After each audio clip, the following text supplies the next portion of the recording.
Extreme Monsters, Book 4, Battling Bigfoot, Chapter 4, The Leadoff. Mumford waited at the bottom of the head wall, where the mountain slope climbed straight up vertically to form a cliff. His challenge was to free climb to the top of the 7-story vertical wall of rock, using only his hands and feet. When he reached the top, he would hand the crimson flag to Val, and his portion of the race would be over. Doc stood behind Mumford, holding the belay rope that ran to the top of the head wall. The rope was threaded through metal rings called carabiners, all the way down to Mumford's climbing harness. The belay rope was for safety only. If Mumford slipped, Doc would pull the rope tight to stop his fall. Of course, the Extreme Monsters team would then be automatically disqualified. Mumford studied the cliff face, trying to ignore the 14 other climbers, especially the yellow-clad, red-headed teenager who climbed beside him. Mumford knew the kid's technique was honed from hours of practice and, "Don't worry about Team Pendant," he told himself sharply. "Just concentrate on what you have to do." T-Rex Natalie stepped forward to check that Mumford and the other climbers were wearing their regulation power-neutralizing wristbands and carrying the proper flag for their team. T-Rex stepped back. He paused for effect and then blew his whistle. The climbers began to ascend. With his flag stuffed in his back pocket, Mumford started up the cliff face. He wedged the toes of his sticky-soled climbing shoes into tiny crevices. He inserted his fingertips into fissure-like cracks. Belly flush to the rocks, muscles burning, Mumford pulled himself up the wall, inch by hard 1 inch. The young mutney heard the sound of falling rocks. Off to his right, Mumford caught sight of a blue-clad human climber toppling backwards. The guy's belayer tightened the rope and stopped his dangerous fall. Halfway up the cliff, Mumford couldn't find any good holds directly above him. He glanced to the left. He decided to edge across the traverse where he had a toehold. Yes, above him, a tiny series of cracks, mere finger locks and nubbins, ran up the cliff face.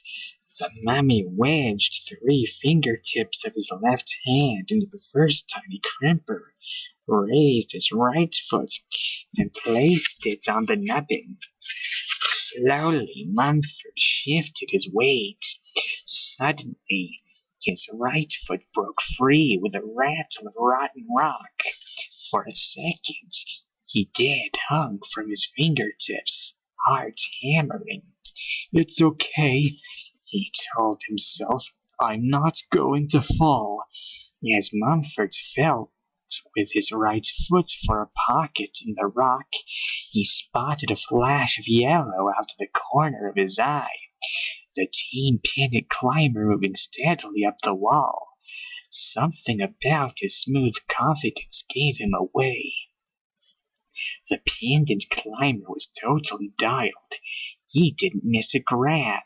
"Wait a second," thought Mumford.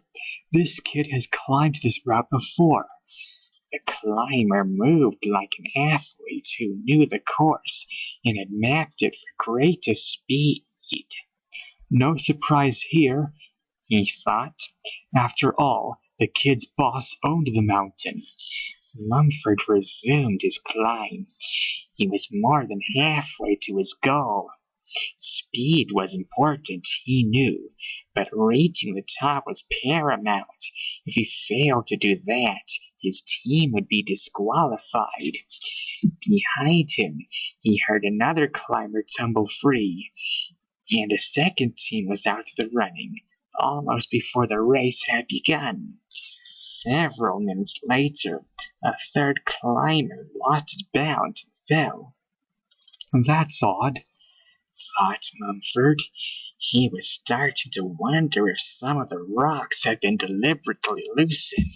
Mumford began to climb more slowly, testing each foot and finger hold carefully, not shifting his weight until he was certain the rock would hold him. Above, the yellow-clad teenager pulled himself up over the top and disappeared. 15 seconds later, Mumford clambered over the lip of the cliff after him. "Off belay!" he shouted, signaling to Doc that he was safely up and his rope was no longer needed.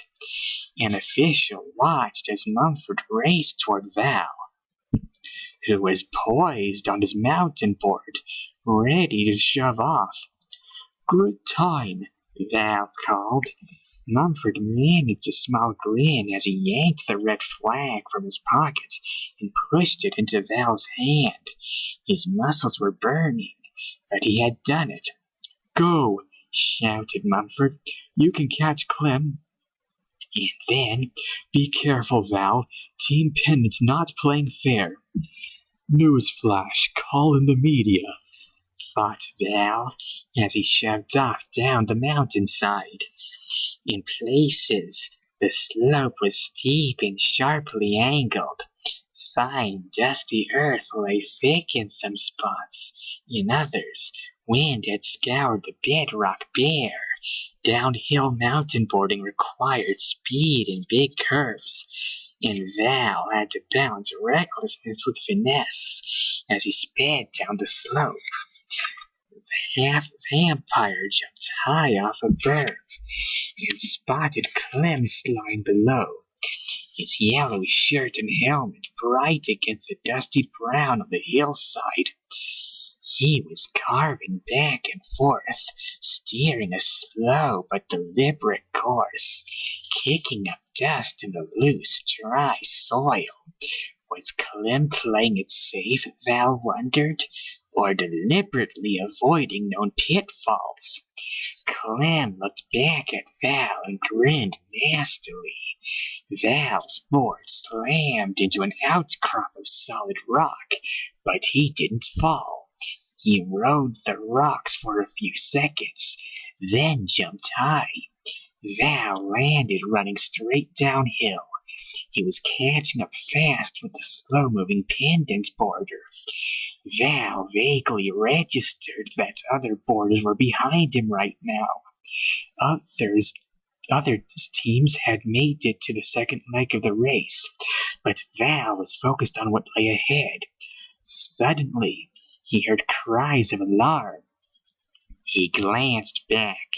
A small landslide. The dust and pebbles gathered speed and volume as they churned down the mountainside. The mini avalanche was now enveloping the boarders behind him in dust and debris. Through the cloud of dust, Val could barely make out a large, dark figure on the top of the ridge. Was it watching? As the avalanche tumbled toward him, Val had two choices: carve to the side and avoid the plummeting debris, which would slow him down, or race the landslide to the bottom. Val made a snap decision. He leapt from a berm and drove straight downward, recklessly plowing a furrow in the dust as rocks and dirt crashed down behind him. He passed Clem's line, who had fallen into the dust and was rolling along with it. Val saw that Clem's board was attached to his leg by a coiled board leash. Clem was still in the race. Val carved left and followed the stagnated route downward, leaving the landslide behind as he made for the road below. He glanced back at the others. Clem had stumbled to his feet and climbed back on his board. Some of the boarders had almost caught up with him, but Val was far ahead, in full view of the track where Steiner waited. As Val leapt high off another berm, he wondered about the dark shape he'd glimpsed as the landslide began. It wasn't one of the boarders. He was sure of that. So who was it? Had someone deliberately caused the mess? If Damon had hired a goon to discombobulate the other teams, his plan had backfired. Even Team Pendant had lost ground. Val's senses went on high alert. A gaping chasm had appeared behind him in the road. At the last possible second, Val ollied over the deep crack. He landed hard on the downslope but didn't biff. Seconds later, Val skidded to a stop at the relay point where Steiner waited. Shoving the red flag into Steiner's outstretched hand, he warned, "Watch out, something's up."